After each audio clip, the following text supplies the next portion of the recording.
Buenas tardes y bienvenidos a mi casa. Soy Guillermo Arduino. Esto es Encuentro Digital CNN. Saben que vamos a hablar hoy de privacidad y vulnerabilidad digital, porque hay más preguntas que respuestas. Por eso la palabra vulnerabilidad también, ¿no? Porque a veces es sin saberlo.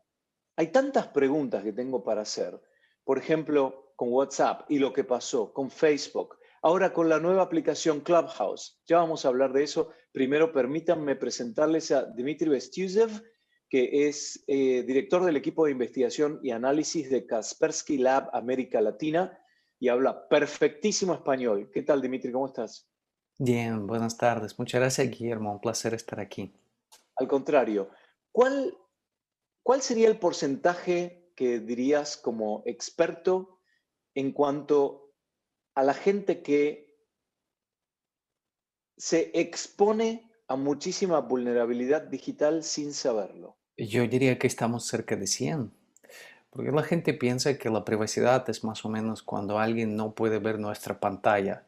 Y si lo así como que le viro, le escondo, ya está bien. Cuando en realidad la privacidad consiste en cómo el proveedor que usamos trata nuestros datos. Y eso es lo que la gente no entiende. ¿Qué son los datos? A ver, Dimitri. Es todo, es lo que decimos con voz, fotos, mensajes, textos, archivos, contactos, nuestra ubicación, qué tipo de teléfono utilizamos, nuestra dirección IP, dónde nos encontramos en este momento. Todos son nuestros datos como que de una forma directa o indirecta. Ok. Y los datos es dinero prácticamente, es una moneda ya, porque hay muchas veces que uno dice, no entiendo, ¿por qué esta plataforma es gratis? ¿Cómo hacen para funcionar y ni siquiera tiene publicidad? Porque está recopilando datos de nosotros y esa información se vende para que después a través de otras plataformas, sabiendo quiénes somos, qué nos gusta, dónde vivimos, qué edad tenemos, qué es lo que hacemos, nos tratan de vender. ¿Es más o menos así? Por supuesto, porque siempre la pregunta va a ser esta, simple, ¿no? ¿Quién paga las cuentas? ¿Quién paga por la luz? ¿Quién paga los empleados, los servidores? Porque hasta en nuestra casa no tenemos luz gratis, ni el agua, ni el internet. ¿Cómo es que entonces una aplicación pueda ser gratis? Tiene que haber una fuente de ingresos. La pregunta es, ¿cuál es? Por supuesto que una recolección agresiva de nuestros datos. Esto es lo que le permite entonces a ese fabricante o a esos fabricantes a monetizarlo por medio de análisis de inteligencia artificial, machine learning. Estos datos se convierten en publicidad dirigida o datos sencillamente clasificados por diferentes categorías y que se pueden vender y se venden a terceros. ¿Y esos terceros pueden ser con malas intenciones o no? Sí, el tema es que para aquel que vende nuestra información es difícil determinar que la parte que lo compra realmente es legal, ¿no? Mientras que exista una fachada como de una compañía y recursos para comprar, entonces el que vende nuestra información básicamente también está dentro del marco de la ley, cuando nuestros datos pueden terminar luego donde quiera. Por ejemplo, lo que pasó con Cambridge Analytica, ¿no? De Facebook, que ahí Facebook tal vez no hizo nada malo, pero sí la empresa Cambridge Analytica lo hizo y fue contratada justamente por Facebook. Entonces, de alguna forma, el daño está hecho, ¿o no? Por supuesto, sí, porque aunque nuestros datos podríamos pensar que, bueno, no tienen como que el dinero, no se habla nada, pero fue utilizado en ese caso en particular para un objetivo real, en la vida real, con un impacto social y económico, por supuesto. Ok. Por ejemplo, ahora, porque yo lo que estoy tratando es de más o menos presentarle a la audiencia el panorama y después vamos a ver qué podemos hacer. Pero primero tenemos que entender esto. Pues yo recuerdo cuando recién salía WhatsApp y nos estábamos comunicando con amigos, por ejemplo, de Venezuela, con la paranoia que existe de que el gobierno me está espiando, ¿no? Entonces ellos decían, sí, escucho un ruido raro, es que seguro están monitoreando las llamadas. Y en ese momento uno pensaba, bueno, pero tiene que haber una persona escuchando y grabando y anotando, como eran las películas de la cortina de hierro y la persecución en la Alemania oriental, etcétera. Pero ahora no. ahora con la existencia de inteligencia artificial, esta conversación que estamos teniendo, Dmitry Vestizev y yo, mi iPad, que es lo que estoy usando ahora, sabe que estoy acá. ¿El tuyo, por ejemplo, tiene geolocalización o no? Yo verifico siempre muy bien que mi aparato que uso no tenga habilitado o habilitados más permisos de lo que sea necesario. Solamente le doy acceso a las aplicaciones puntuales que necesito que tengan esto y mientras estoy usando esas aplicaciones. Pero definitivamente, por ejemplo, en una conversación de dos o más personas, basta con que una persona tenga sus permisos habilitados como que en completo, ¿no? En full. Entonces, el compromiso se da para todos los participantes, ¿no? Cuando hay mucha gente que dice, yo no tengo nada que ocultar, yo no hago nada ilegal, así que si me quieren espiar, que me espíen. Ya le vamos a dar la respuesta a esa persona, me gustaría ver cuál es tu posición. Pero, por ejemplo, si yo estoy hablando, voy a hacer una representación, yo estoy hablando con mi hermana y le digo, ¿sabes que vi una oferta para ir a Japón por $500? Sería buenísimo, ¿no? Lástima que estamos con la pandemia, pero sí, el vuelo era a Osaka o a Tokio, $500, ¿eh? Nada más. Así que lo estoy pensando. Bueno, después te llamo, corto. A las pocas horas estoy en Facebook y aparece viajes a Japón, etcétera. ¿Cómo logran hacer eso? Sencillamente porque nuestros datos son analizados, ¿no? Cuando estamos escribiendo pasa lo mismo, cuando estamos hablando pasa lo mismo. Y siempre tenemos esta, no sé, como fachada que se nos dice, no, es que tiene un cifrado de punta a punta que nadie puede leer. Este cifrado únicamente existe entre una palomita y otra palomita, es decir, entre que aparece una palomita y la segunda. Es decir, cuando el mensaje está en tránsito, desde que salió del teléfono y llegó al otro teléfono. Pero una vez que ya llegó, el mensaje está descifrado. Se guardan nuestros respaldos en los servidores, donde quiera que estén, de una forma que no están cifrados con de punta a punta. Y entonces los mensajes son analizados, convertidos en código de máquina y de esta forma se nos presentan los anuncios dirigidos. Ok. Entonces alguien te dice, bueno, pero a mí no me molesta que me manden publicidades para viajar a Japón. ¿Cuál es el problema? ¿Qué le dirías? Es que no hablamos solamente de los asuntos de viajar a Japón. A veces queremos tener conversaciones nuevamente no secretas, sino privadas. Nos gusta la privacidad. Por ejemplo, entramos a la casa, cerramos la puerta. Y lo mismo para el baño cuando vamos. A veces queremos simplemente hablar a solas con una persona y no estamos haciendo cosas ilegales. Esto implica que necesitamos tener nuestra privacidad y el problema principal es que como cualquier usuario, la gente no tiene en su mente esa división de que lo que está diciendo en este momento es privado o no privado. Estamos acostumbrados a decir toda clase de cosas en el mismo momento. Entonces, por ejemplo, si yo tengo una conversación con Carolina, que está en el control ahora, y le cuento algo del trabajo, entonces estamos hablando vía WhatsApp de llamada, y le cuento lo que pasó en el trabajo pensando que solamente los dos estamos hablando ese tema. Puede ser irrelevante la conversación, pero ¿alguien la podría usar en nuestra contra o es simplemente para que un sistema de inteligencia artificial saque algunas palabras clave y tenga idea de quién soy yo? Ambos escenarios realmente son posibles. Lo interesante es que nosotros, por ejemplo, decimos algo, supongamos, sí, a Carolina, ¿no? Y pasan años, 2, 3 años, hasta nos olvidamos de que siquiera hablamos de algo ese día, pero los sistemas no lo olvidan, lo tienen. Están nuestras conversaciones digitalmente almacenadas, analizadas y procesadas, y se puede ir al pasado. Y me ha pasado personalmente a mí, porque no existe como este derecho al olvido. Había solicitado datos, por ejemplo, a Facebook, que yo antes usaba Facebook, que dejé de usar hace muchos años. Había fotos que yo no recordaba que yo estaba en ese lugar. Era loco, eran fotos y yo no podía creer que yo estuve en ese lugar en ese momento. ¿Y cómo fue? ¿Te comunicaste con ellos y pediste de ver la información? ¿Cómo lo hiciste? Sí, dentro de las opciones de la cuenta existe una opción que permite solicitar mis datos. Entonces el proveedor genera todo un archivo de nuestra información, incluyendo mensajes de texto, fotos y otros elementos. Y luego uno lo puede mirar fuera de línea, descargarlo y mirar. Y es asombroso. Me quedé en shock.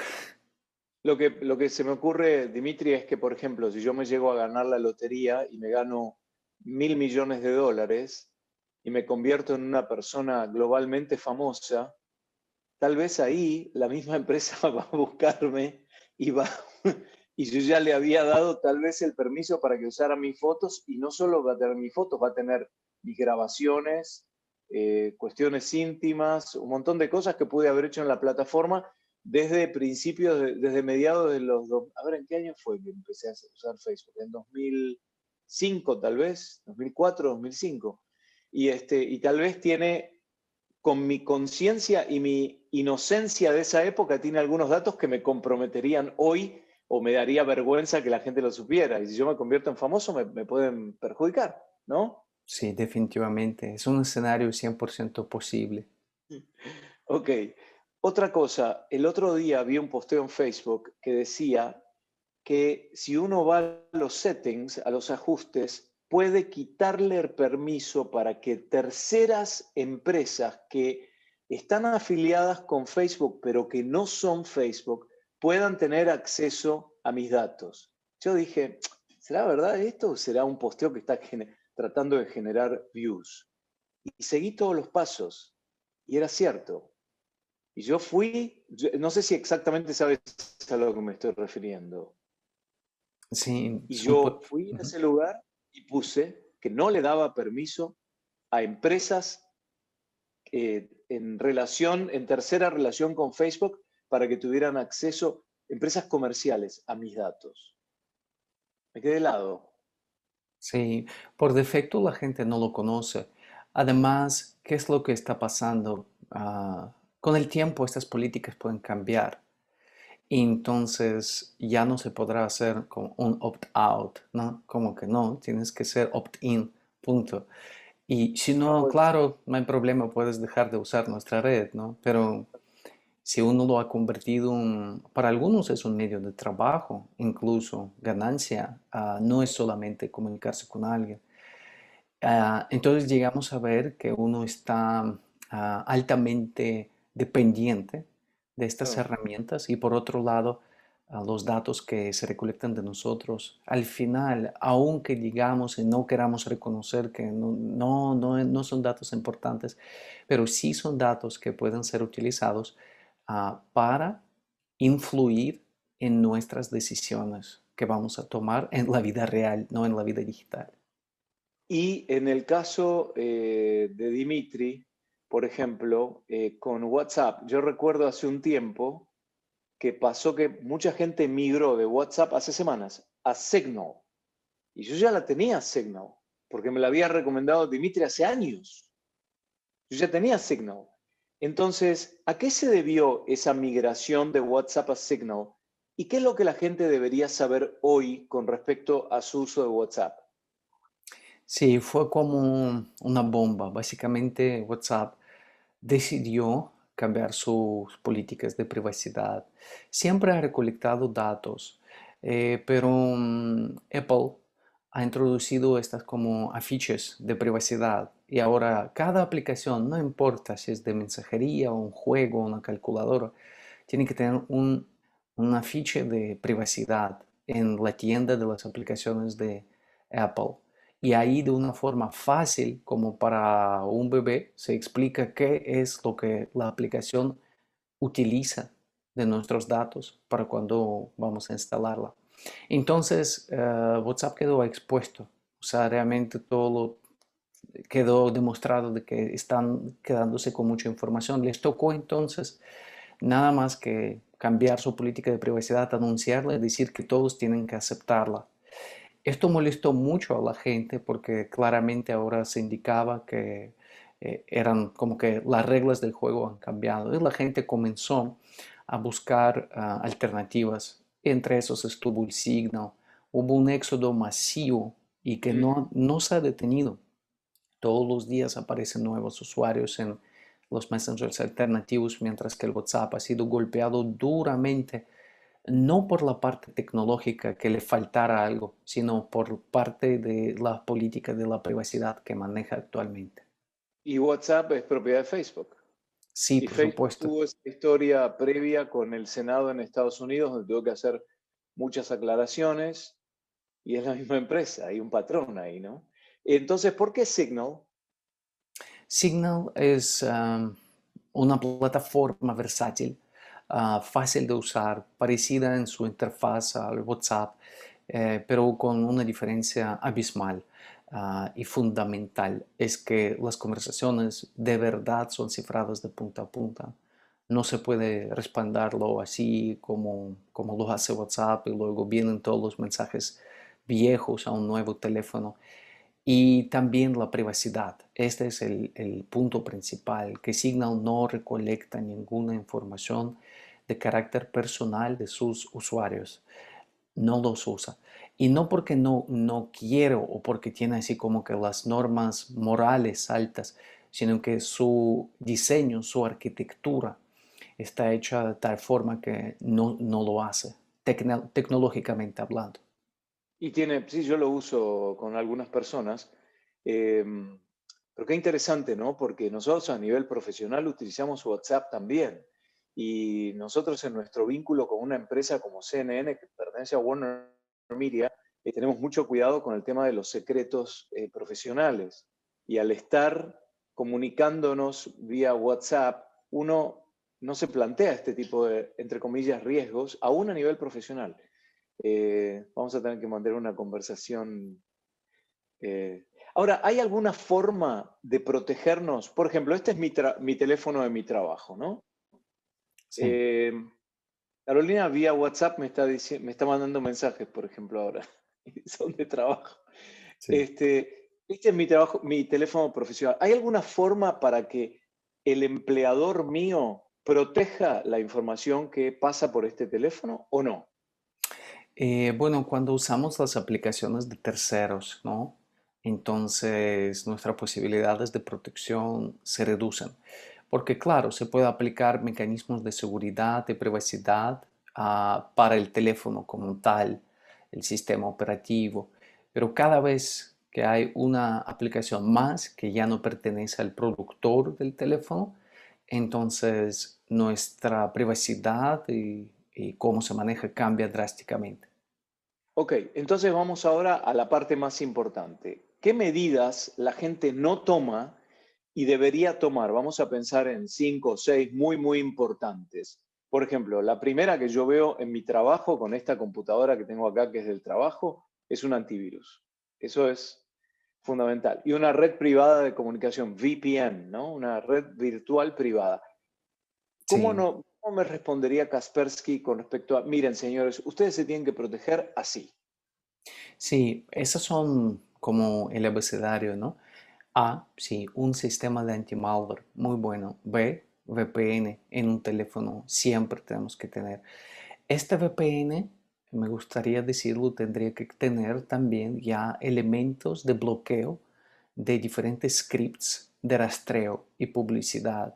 Es importante hoy. Tercero, tener un navegador moderno que también haría prevención, bloquearía los intentos de fingerprinting. Fingerprinting es una técnica de etiquetación a los usuarios, es decir, cuando los vendors o los fabricantes conocen que, no importa, es una VPN, pero sí es Dimitri, yo sí sé, porque le puse algo como un dato y que sé que es Dimitri, aunque se conecte siempre desde diferentes redes. Entonces, tener tercero, un navegador con las técnicas de anti-fingerprinting y bloqueo de publicidad.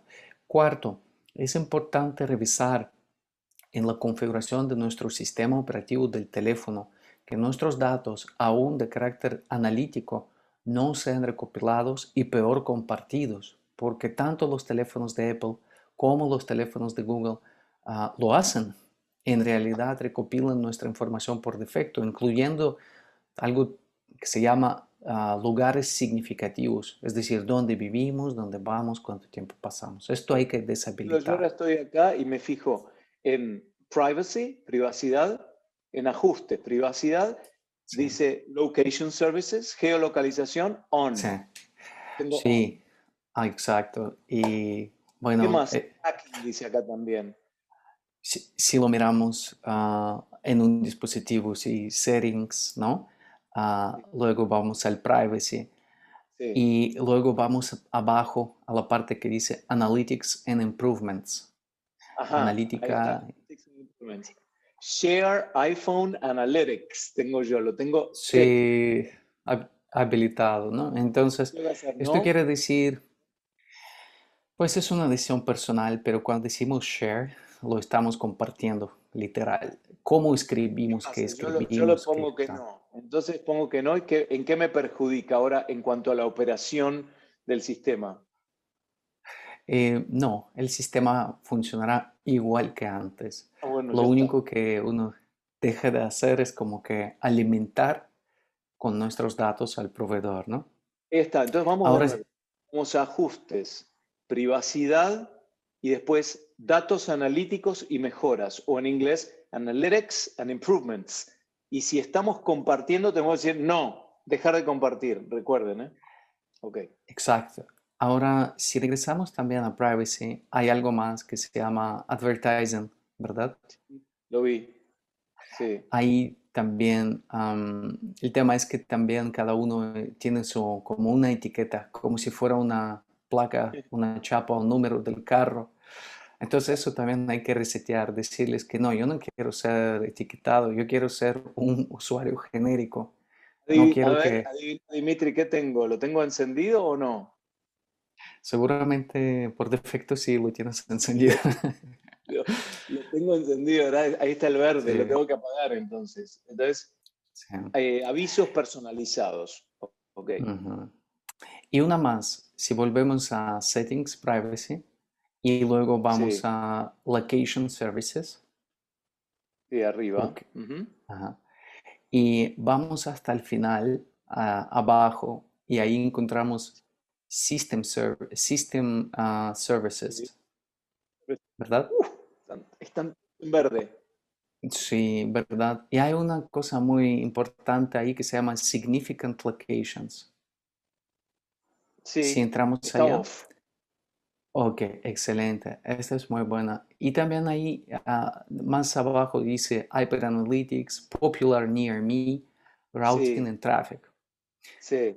Todo esto cuando está habilitado básicamente hace que si vamos a tanquear nuestro carro a una gasolinera, siempre tal en tal lugar, bueno, va a decir, es una gasolinera popular y alguien le va a decir luego, tienes que ir allá porque Dimitri y Guillermo están yendo allá muy seguido, es una gasolinera ¿Pero muy qué pasa chévere. si yo quiero usar un geolocalizador, un GPS y yo le pongo off a todo esto? ¿Voy a poder Funciona. igual hacerlo? A- Así es, sí, Ah, no súper. afecta en el navegador, el GPS no lo afecta, no lo limita, simplemente estas opciones al ser deshabilitadas previenen o impiden una recolección automatizada de nuestros datos y su compartición, en este caso con el fabricante. ¿Y por qué se llama Product Improvement? Como mejora So, del producto. En realidad no es una mejora del producto. sí, exactamente, son nombres de marketing, ¿no? Pero ¿cómo se hace el product improvement? Por medio de mirar cómo yo ¿Puedo decir que uso. no a todo? Analytics, a cosas cerca mío, routing and traffic. ¿Debería decir que no a todo? Sí, así es, porque si no, uno llega a convertirse en el sensor, en el producto. Claro. Pero si lo deshabilitamos, vamos a ser entonces consumers, pero no productos, no contribuyentes, sino que usuarios. Excelente, excelente. La verdad, creo que llegamos al tiempo. A ver, estamos terminando, nos estamos quedando sin tiempo, pero lo más importante yo creo que esto es, Dimitri, dinámico. Esto va cambiando constantemente. Entonces probablemente yo me acabo de proteger, pero dentro de una semana con la actualización va a haber otras cosas. Así es. Eh, entonces, ¿cómo puede una persona informarse de todo esto? Lastimosamente, toca invertir tiempo, verificar siempre la configuración, especialmente cuando sale una nueva versión, cuando aparecen tal llamados nuevas funcionalidades, features, new features.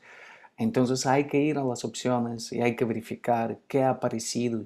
¿Siguen las configuraciones que yo tengo ahí óptimas para lo que yo necesito o ya hay que ajustarlas? Entonces ir a ajustarlas. Interesantísimo, y creo que tendríamos que invitarte nuevamente para un día. Yo tengo otro teléfono, agarrar otro teléfono y acompañar a los seguidores haciéndolo juntos, ¿no? Porque yo ahora utilicé el iPhone, yo después tengo un teléfono con sistema operativo Android también. Y me gustaría en la próxima hacerlo directamente ahí para que nos puedan seguir los televidentes y darles las recomendaciones. ¿Te gusta la idea o no? Sí, con mucho gusto. Me quedó pendiente Clubhouse, la nueva aplicación que es como, vamos a decir, muchas salas de conferencias virtualmente en las que podemos participar. ¿Cómo cambia el paisaje digital la aparición de Clubhouse?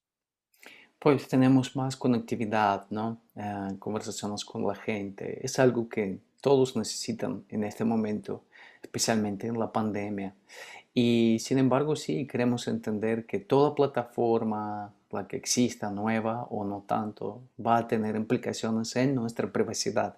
Y la tarea de cada usuario es verificar las políticas de privacidad.